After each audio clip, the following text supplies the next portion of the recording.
Today I'm feeling a little philosophical.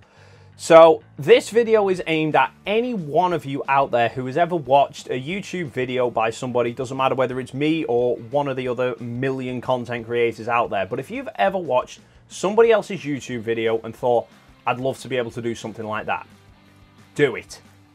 I mean, I've been creating content now for about 6 months and I've got, what, 4,500 subscribers, which is more than I ever imagined I would get, and especially in such a short space of time. I mean, granted, compared to other channels, you know, that is a minute amount. I mean, if you look at like Matty Hapoya or PETER McKINNON, you know, Matty had 200,000 subscribers in his first 12 months. PETER McKINNON had over 1 million in his first 12 months. But those guys are on a different level. I mean, don't get me wrong, one day I would love to be on that sort of level. But you don't need to be PETER McKINNON to create video content. All you need to be is passionate about what you are talking about.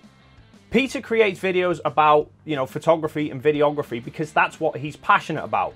All the B-roll stuff he does, you know, the slow motion footage and the drone shots, all to music and stuff, they're absolutely captivating. They're phenomenal to watch. But you can't make an entire video out of that. He's obviously interspersed the B-roll with a lot of regular footage. And that regular footage is him talking about photography, videography, magic, coffee.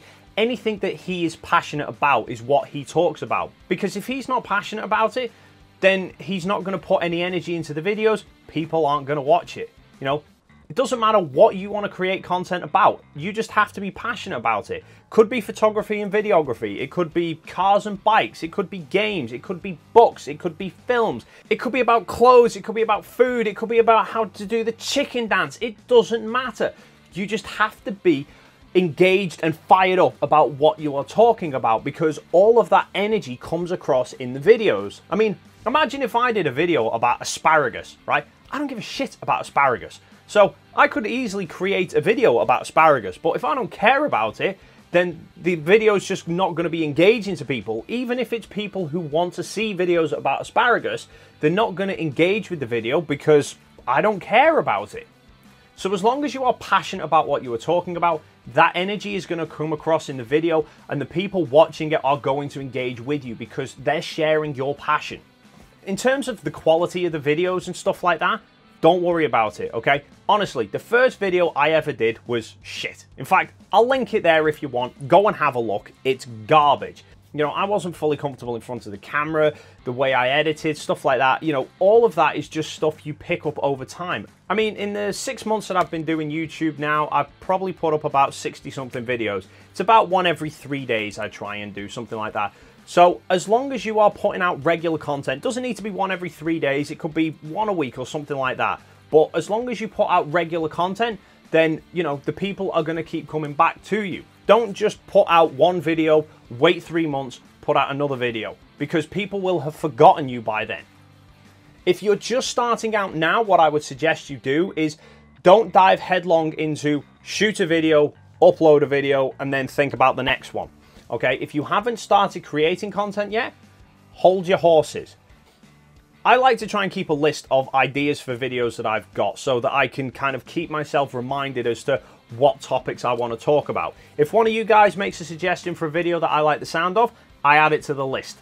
And then when I get some time to film, I could film maybe 1 or 2 videos and then kind of just upload them when I need to.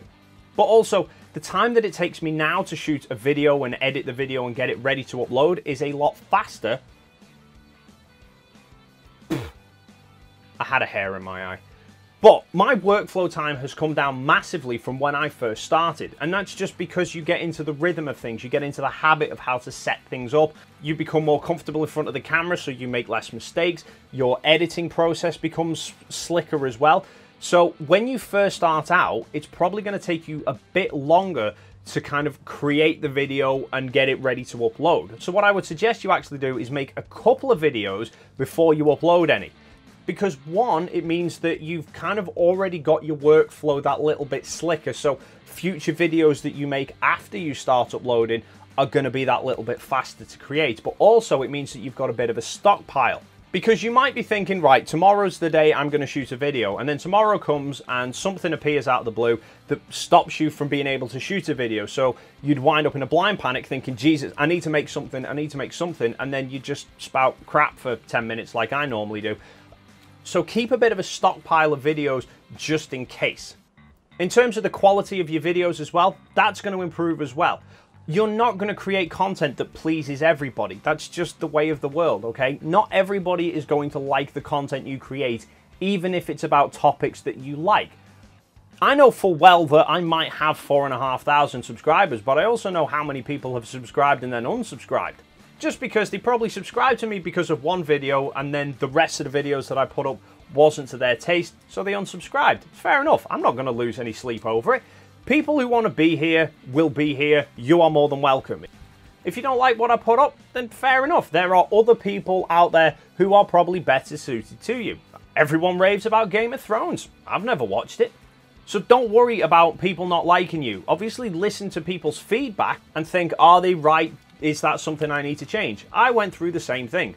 When I first started out, I didn't particularly like the look of the videos that I was doing, so I got myself a green screen, and then people were saying, you know, the green screen's not really working for you, you should consider dropping it. So I thought, yeah, okay, I agree with that. Got rid of the green screen. I've changed my lighting setup more times than I can count, trying to get it right, and it's probably still not there.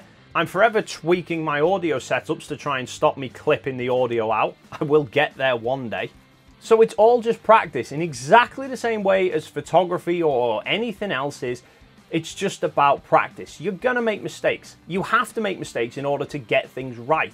Even if you start by doing everything absolutely perfect, you don't know it's perfect, you don't know it's right until you try and change something and then realize that that doesn't work. And then you think, right, the new way is wrong, so I'll go back to the old way, or I'll try a different way. You have to get things wrong in order to find out what's right or what works best. The only way you can do that is by trying. So if you're watching this right now and you are somebody who has thought to themselves, I wish I could do that, I want you to promise me right now, no, like right now, write the comment right now, say, I promise. Got it? Good. I want you to promise me that you are at least going to give it a go. Just get a camera, doesn't need to be anything fantastic, just get a camera set up and film yourself talking about what you are passionate about and see how it looks, see how it feels, because that is the important thing. You know, make sure you enjoy it. That's why I create content, because I enjoy doing it. I like the challenge of thinking up the ideas, creating the videos. I love the community spirit of people coming in and kind of commenting and putting their thoughts. It doesn't matter whether they agree with me or disagree with me, you know, arguments make the world go round. So I love that community spirit. I like getting people engaging and talking and swapping ideas. It's kind of what life is about, really. You know, if you've got some editing software, it doesn't need to be professional stuff, but just something where you can cut out all the mistakes you make, or if not, get a script written so that you can work out what you're going to say and do it all in one take. Because believe me, if I uploaded an unedited version of my videos, you'd still be watching this next Tuesday. So just give it a go. You won't be perfect the first time. Nobody ever is. Jesus, I've been doing this for 60-something videos. I'm nowhere near perfect. You might not get a ton of subscribers. Big whoop. You know, you're creating content to entertain people, to inform people. So it doesn't matter whether it's 1 viewer or 1 million viewers, okay? Just create content that interests you. People with the same interests are gonna find you.